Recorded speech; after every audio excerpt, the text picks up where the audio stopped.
तो hello everyone, सभी को राधे राधे, जय श्री कृष्णा। तो आप सभी दिल्ली पुलिस न्यू वैकेंसी का वेट कर रहे होंगे, क्योंकि दिल्ली पुलिस की जो वैकेंसी आने वाली है उसकी एग्ज़ाम डेट है वो एसएससी के द्वारा पहले ही अनाउंसमेंट की जा चुकी है ना। तो काफ़ी विद्यार्थी ऐसे हैं जो ओनली फॉर दिल्ली पुलिस को ही लाइक करते हैं और वो जाना चाहते हैं, ओनली फॉर दिल्ली पुलिस में ही सेलेक्ट होना चाहते हैं। तो ये वीडियो आपके लिए काफ़ी यूजफुल रहेगा दिल्ली पुलिस की तैयारी करने वाले विद्यार्थियों के लिए। विशेष तौर पे इसमें आपको दस्तावेज के बारे में बताएंगे कि भाई आपके पास में कौन कौन से डॉक्यूमेंट्स हैं वो आपको रेडी करने हैं और किस किस डॉक्यूमेंट्स को आपको अपडेट करवाना है ना। साथ में ही आपको एग्ज़ाम डेट के बारे में बताएंगे कि इसकी एग्ज़ाम डेट है वो कब है और इसके फॉर्म है वो कब तक भरे जाएंगे, है ना। उसके ऊपर अपन इस वीडियो में चर्चा करने वाले हैं। तो अगर आप पहली बार चैनल पे आए हो तो एक बार आप चैनल को लाइक और सब्सक्राइब ज़रूर करें, वीडियो को लाइक करें और चैनल को सब्सक्राइब जरूर करें। देखिए ये जो वैकेंसी आने वाली है ना, दिल्ली पुलिस वाली वैकेंसी, ये 2025-26 वाली वैकेंसी है ना। इसका जो फाइनल रूप से जो इनकी ज्वाइनिंग मिलेगी ना वो 2026 में मिलेगी। यानी नोटिफिकेशन 2025 में आएगा लेकिन ज्वाइनिंग मिलने वाली है वो 2026 में मिलेगी, ठीक है ना। तो इस वैकेंसी को अपन बोलेंगे Delhi police new vacancy 2025-26। Form इसके कब तक अप्लाई होने हैं और एग्जाम डेट क्या है, सीबीटी का जो टेस्ट पैटर्न है वो क्या पैटर्न है, साथ में ही जो पीएसटी टेस्ट है वो कैसा होगा इसका। तो देखो इसके जो फॉर्म अप्लाई होने हैं, दिल्ली पुलिस के फॉर्म अप्लाई होने हैं, आपने भी काफ़ी न्यूज़ देखी होगी, है ना। और कई बार आपने नोटिफिकेशन वगैरह में भी देखा होगा और एसएससी का कैलेंडर आपने देखा तो उसमें भी देखा होगा कि इसकी जो एग्ज़ाम डेट है ना वो इसकी नवंबर दिसंबर में है, वो फिक्स कर रखे हैं। अब भाई एसएससी ये तो है नहीं कि रिवाइज कैलेंडर फिर से जारी करेगी, है ना। तो अगर एग्जाम नवंबर दिसंबर में अगर एग्जाम करवाना होगा एसएससी को तो फॉर्म इसके या तो अगले महीने में या फिर जुलाई के मंथ में, देखो या तो जून में इसके फॉर्म भरे जाएंगे या जुलाई में इसके फॉर्म है वो भरे जाएंगे। और कल की बात बता रहा हूँ, कल ही एक एसएससी का नोटिफिकेशन आउट हुआ था। उस नोटिफिकेशन में क्या बात बताई थी, उसमें दिल्ली पुलिस के अकॉर्डिंग, यानी कि दिल्ली पुलिस में अगर आप ओटीआर करवा रहे हो, ओटीआर का मतलब होता है वन टाइम रजिस्ट्रेशन, अगर आप ओटीआर करवा रहे हो तो वहाँ पे आपकी जो ओटीआर की पूरी डिटेल्स है वो सारी details only for Aadhaar card से ली जाएगी, है ना। तो आधार कार्ड अपडेट करवाना बहुत ज़रूरी है। काफ़ी विद्यार्थी ऐसे हैं जिनका 5-5 साल से आधार कार्ड अपडेट नहीं है।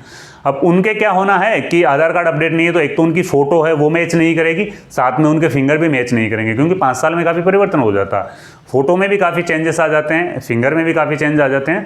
तो आधार कार्ड को जरूर अपडेट करवाएं। आधार कार्ड में क्या क्या चीज़ों का ध्यान रखना है, आधार कार्ड में विशेष तौर पे अपना नाम, नाम के आगे सरनेम, फादर और मदर का नाम, ये इन चीज़ों का विशेष ध्यान रखना मेरे भाई, है ना। और जो आपके फादर और मदर का नाम जो आपकी अंक तालिका में है वही नाम आधार कार्ड में होना चाहिए। देखो अभी तो महीने 2 महीने का टाइम है ना, तो अभी आप अपडेट करवा लें।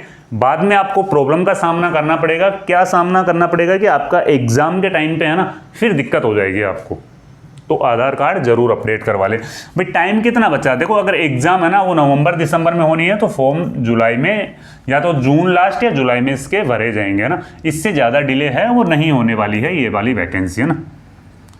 टाइम कितना बचा अब आपके पास में, देखो वैसे तो पढ़ने वाले विद्यार्थी तो जो पिछली वैकेंसी में जो फिजिकल में आउट हुए थे, है ना, जो पेपर पास कर लिए थे वो तो तैयारी कंटिन्यू रख ही रहे हैं। लेकिन अब भी जो तैयारी स्टार्ट करना चाहता है उनके पास में 6 मंथ का टाइम बचा है ना। और 6 मंथ का टाइम बहुत ही कम टाइम है, ये ज़्यादा टाइम नहीं है 6 महीने का, ये बहुत ही कम टाइम, इसको अपन शॉर्ट टाइम बोल सकते हैं ना। जो 6 मंथ का टाइम बचा है बहुत ही कम टाइम है। तो अब भी अगर आप तैयारी कर रहे हो तो एक बार पूरा सिलेबस कवर करो और फिर उसके बाद में है वो अपनी टेस्ट सीरीज लगाना शुरू करो, है ना। योग्यता इसमें ओनली फॉर 12वीं पास मांगते हैं ना। जो भी विद्यार्थी 12वीं पास है वो इसमें फॉर्म अप्लाई कर सकता है। साथ में ही एक ड्राइविंग लाइसेंस मांगते हैं। सर ये ड्राइविंग लाइसेंस कितना पुराना होना चाहिए, तो देखो ड्राइविंग लाइसेंस है ना ये आपका लाइट मोटर व्हीकल लाइसेंस होना चाहिए, है ना। अब सर ये लाइट मोटर व्हीकल लाइसेंस है वो ये कितने साल पुराना मांगते हैं, तो ये जो लाइट मोटर व्हीकल लाइसेंस है ना ये अगर आपका 1 महीना पुराना है तो भी आपके चल जाएगा भाई। 1 मंथ पुराना है तो भी ये चल जाएगा। और महिलाओं के लिए कोई ड्राइविंग लाइसेंस की अनिवार्यता नहीं है। जो फीमेल कैंडिडेट्स इसमें फॉर्म अप्लाई करना चाहते हैं उनके लिए कोई ड्राइविंग लाइसेंस की अनिवार्यता नहीं है, ठीक है ना। ड्राइविंग लाइसेंस LMV है ना, LMV अभी मैंने आपको बताया ना कि अगर आपके पास में मोटरसाइकिल चलाने का भी एक लाइसेंस होता ना, यानी कि अपन लाइसेंस बनाते हैं, अपन बाइक चलाने के लिए लाइसेंस बनवाते हैं, अगर वो लाइसेंस भी है तो वो भी चलेगा आपका। साथ में ही 4 व्हीलर का लाइसेंस है तो 4 व्हीलर का लाइसेंस भी चलेगा। कोई सा भी होना चाहिए आपके पास में, लाइट मोटर व्हीकल लाइसेंस होना चाहिए, चाहे 1 मंथ पुराना ही हो, वो भी आपका चल जाएगा ना। और फॉर्म अप्लाई करने से पहले आपको OTR करवाना पड़ेगा, जैसा कि अभी मैंने आपको बताया, 1 टाइम रजिस्ट्रेशन है ना। फिर से मैं दोहरा रहा हूँ कि आधार कार्ड है ना, उसको अपडेट करवा लें। कल ही इससे संबंध में नोटिफिकेशन अपने को देखने को मिला था, एक शॉर्ट नोटिस है वो जारी हुआ था, उसमें सारी बातें बताई गई थी। भाई खुद का नाम है वो एज इट इज, जो आपकी अंक तालिका, जो आपकी 12th की मार्कशीट है उसमें जो आपका नाम है वही आधार कार्ड में नाम होना चाहिए। साथ में ही जो आपके यानी कि मदर और फादर के जो नाम है और इनके जो सरनेम है वो भी सेम होने चाहिए, है ना। क्योंकि जब आप फॉर्म भरोगे और फिर आपके डॉक्यूमेंट्स वेरिफिकेशन होंगे ना, तो उस टाइम पे फिर आपको प्रॉब्लम का सामना करना पड़ेगा। और अगर आप आधार कार्ड को अपडेट नहीं कराओगे, 4-5 साल पुराना आधार कार्ड है, तो आप एग्जाम सेंटर में एग्जाम देने जाओगे तो उसी टाइम आपको परमिशन है एग्जाम की, वही नहीं दी जाएगी, यानी कि आपको एंट्री नहीं किया जाएगा। तो आधार कार्ड बहुत जरूरी हो गया आपके बारे में, सेम सारी जानकारी इसमें होनी चाहिए, ठीक है। इसके अलावा देखो, एक आपको जाति प्रमाण पत्र बनवा लेना है ना। जाति प्रमाण पत्र मुख्य रूप से EWS वाले विशेष ध्यान दे लेना भाई, जो EWS वाले कैंडिडेट्स हैं वो विशेष तौर पे ध्यान दे लेना, ये नया बनवा लें। EWS वाले कैंडिडेट्स नया बनवा लें, और ये बनवाना है आपको, एक तो बनता है इसमें राज्य का, है ना, एक तो राज्य सरकार का बनता है और एक बनता है केंद्र का। जो दिल्ली पुलिस में फॉर्म भरोगे वो केंद्र सरकार वाला चाहिएगा इसमें ना, EWS सेंटर वाला चाहिएगा।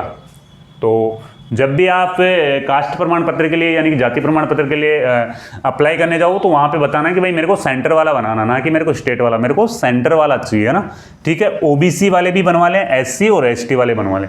अब चलो मान लो आपने नहीं बनवाया, कोई विद्यार्थी गलती से रह गया, तो वो फॉर्म तो अप्लाई कर सकता है, लेकिन वो फिर काउंट है ना, वो जनरल में काउंट होगा। कहाँ पे काउंट होगा? वो जनरल में काउंट होगा। EWS, OBC, SC और ST में काउंट नहीं होगा। जो उसकी कैटेगरी है वहाँ पे काउंट नहीं होगा, वो डायरेक्टली जनरल में काउंट होगा फिर, है ना। तो इसीलिए ये बनाना जरूरी है। और ये 2 प्रकार के होते हैं भाई, है ना। आप चाहे यूपी से हो, चाहे MP से हो, चाहे राजस्थान से, पंजाब, हरियाणा, कोई से भी स्टेट से आप बिलोंग करते हो, ये 2 प्रकार के होते हैं ना। तो एक तो इसमें होता है सेंटर का और एक होता है इसमें स्टेट का, है ना। तो सेंटर वाला चाहिएगा। और हाँ, जो आपने ड्राइविंग लाइसेंस बनवाया है ना, वो 1 माह पुराना ही चाहिए, ठीक है। महिलाओं के लिए ड्राइविंग लाइसेंस है वो अनिवार्य है ही नहीं, ओनली फॉर 12वीं पास है तो फॉर्म है, अप्लाई कर सकते हैं महिलाएं भी, ठीक है ना। सभी राज्य के अभ्यर्थी फॉर्म इसमें अप्लाई कर सकते हैं, सभी राज्य के जो अभ्यर्थी हैं वो इसमें फॉर्म अप्लाई कर सकते हैं, ठीक है ना। आप कोई से भी ऑल ओवर इंडिया में कोई से भी राज्य से आप बिलोंग करते हो, आप फॉर्म अप्लाई कर सकते हो। आपको कौन सी कैटेगरी में काउंट किया जाएगा? जो आपकी कैटेगरी स्टेट में है और आपकी कैटेगरी जो सेंटर में आती है उसमें आपको काउंट किया जाएगा ना। हाँ, कुछ कैटेगरी ऐसे हैं जैसे कि EWS वाले हैं, वो EWS वाले नवीनतम बनवा लें इसका जो कास्ट प्रमाण पत्र है। और कुछ कैटेगरी वाले लोग ऐसे हैं जिनको सेंटर में स्पेशल आरक्षण है, लेकिन जिनको स्टेट में आरक्षण है ना, जिनको राज्य में आरक्षण है लेकिन सेंटर में नहीं है ना, तो उस कंडीशन में उनको जो सेंटर में आरक्षण है ना उसमें काउंट किया जाएगा। अब जैसे राजस्थान में धौलपुर और भरतपुर वाले जाट होते हैं, वो आपके इसमें आते हैं OBC में, जबकि सेंटर में वो जनरल में आते हैं। और राजस्थान में जो गुज्जर लोग होते हैं वो MBC में आते हैं, है ना, अलग से रिजर्वेशन है इनके लिए, जबकि सेंटर में OBC में आते हैं। तो जो सेंटर का कास्ट प्रमाण पत्र है वही आपको बनवाना है ना, ठीक है ना। और आपको उसी कैटेगरी में आपको है ना वो काउंट किया जाएगा। जिस कैटेगरी में आप सेंटर में आ रहे हो उसी कैटेगरी में आपको है वो काउंट यहाँ पे किया जाएगा। और अगर आपको दिल्ली पुलिस की टेस्ट सीरीज ज्वाइन करनी है तो जो स्क्रीन पे नंबर दिए जा रहे हैं उन पे आपको दिल्ली पुलिस लिख के भेजना है। हम आपके लिए जल्दी ही टेस्ट सीरीज और कंप्लीट कोर्स वर्दी गुरुकुल ऐप पर हम लाने वाले हैं। और वर्दी गुरुकुल की क्या खास बात है? वर्दी गुरुकुल की एक ही खास बात है, ओनली फॉर यहाँ पे जो टीचर होंगे, जो आपको पढ़ाने वाले टीचर होंगे, वो स्पेशलिस्ट होंगे और सारे एज ए गवर्नमेंट कर्मचारी होंगे, है ना, जो पहले से खुद सेलेक्टेड है। और अपने प्लेटफॉर्म पे ओनली फॉर वर्दी से रिलेटेड जानकारी ही दी जाएगी। जितनी भी ऑल ओवर इंडिया लेवल की वैकेंसियां हैं, जो वर्दी से रिलेटेड वैकेंसियां, उनको सबको कवर करने की हम कोशिश करेंगे। चाहे वो राजस्थान पुलिस हो, चाहे यूपी पुलिस हो, एमपी पुलिस हो, एसएससी जीडी हो, दिल्ली पुलिस हो, आरपीएफ हो, है ना, जितनी भी वर्दी से रिलेटेड वैकेंसियां ना, उनको सबको कवर करने की हम कोशिश करेंगे।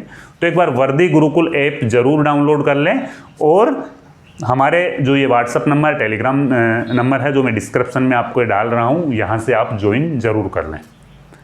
ठीक है, तो दिल्ली पुलिस से रिलेटेड अगर कोई जानकारी आती है तो मैं आपको जरूर अपडेट करूँगा। जय हिंद, जय भारत।